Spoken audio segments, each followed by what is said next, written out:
Bonjour.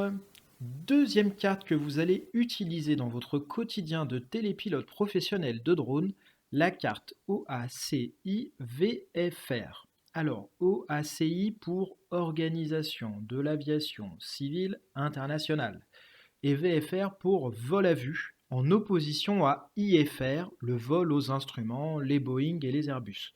Et VFR, c'est plutôt les petits ULM.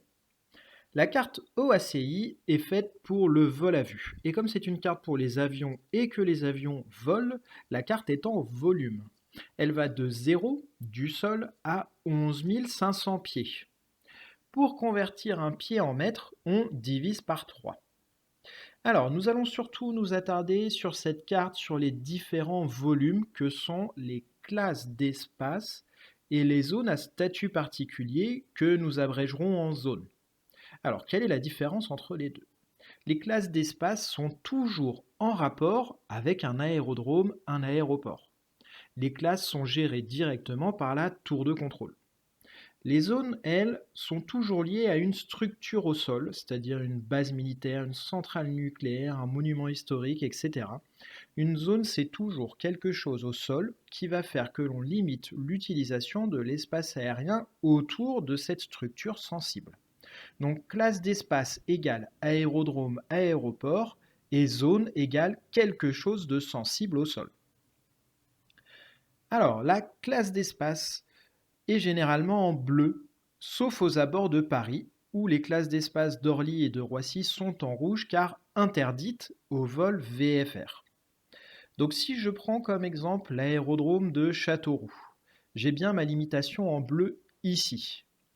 Et ensuite, je vais regarder mon petit encart qui est là pour avoir le reste des informations. Je vois que mon volume va du sol, du zéro, car je n'ai aucun chiffre ici, et qu'il va jusqu'à 2500 pieds, soit environ 800 mètres. Donc du sol à 800 mètres, je dois avoir pris contact avec la tour de contrôle pour pouvoir pénétrer dans la classe d'espace. Ici, j'ai la fréquence radio pour pouvoir contacter la tour de contrôle. Donc en avion, j'ai ma radio, mais en drone, j'ai que mon téléphone.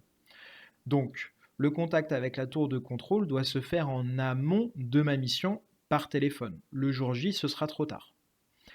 Ici, j'ai une lettre, la lettre D pour cette classe d'espace, mais ça pourrait être A, B, C, D, E, F ou G. Ces petites lettres symbolisent la classe de la tour de contrôle, c'est-à-dire les services qu'elle va rendre et les clearances qu'elle va pouvoir délivrer. Une clearance étant une autorisation de pénétrer dans la zone. Chaque lettre se définit comme suit, c'est très simple. A est égal à interdit au vol VFR. Donc autour d'Orly et de Roissy, qui sont des classes d'espace A, elles sont en rouge parce qu'elles sont interdites en ULM. D'accord? Interdites au VFR.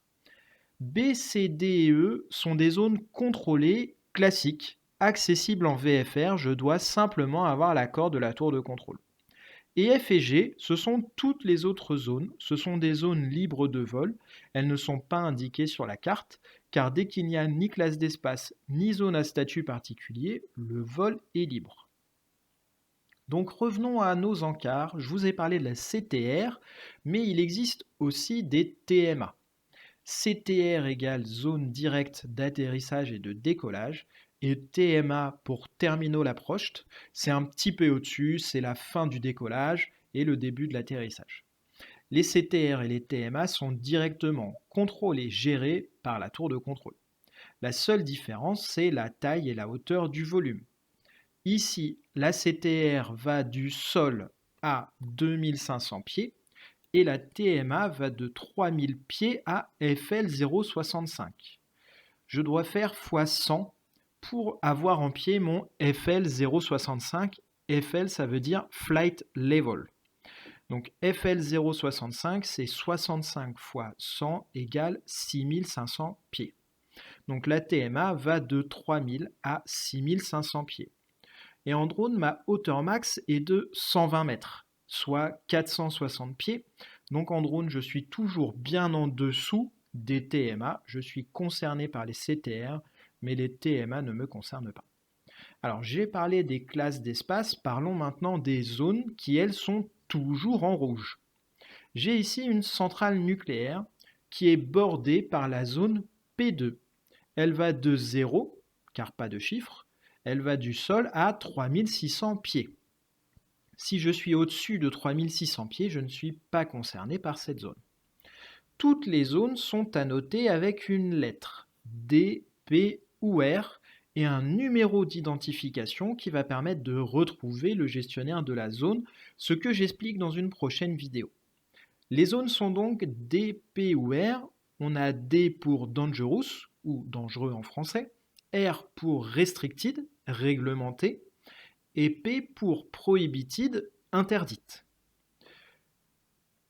Alors, en avion, selon la lettre, vous pouvez pénétrer ou non dans la zone. En drone, c'est comme si toutes les zones étaient des zones R pour restricted, réglementé. Il vous faut l'accord du gestionnaire de la zone pour pouvoir pénétrer dans la zone. C'est tout pour aujourd'hui. La suite de la légende de la carte OACI sera dans une prochaine vidéo.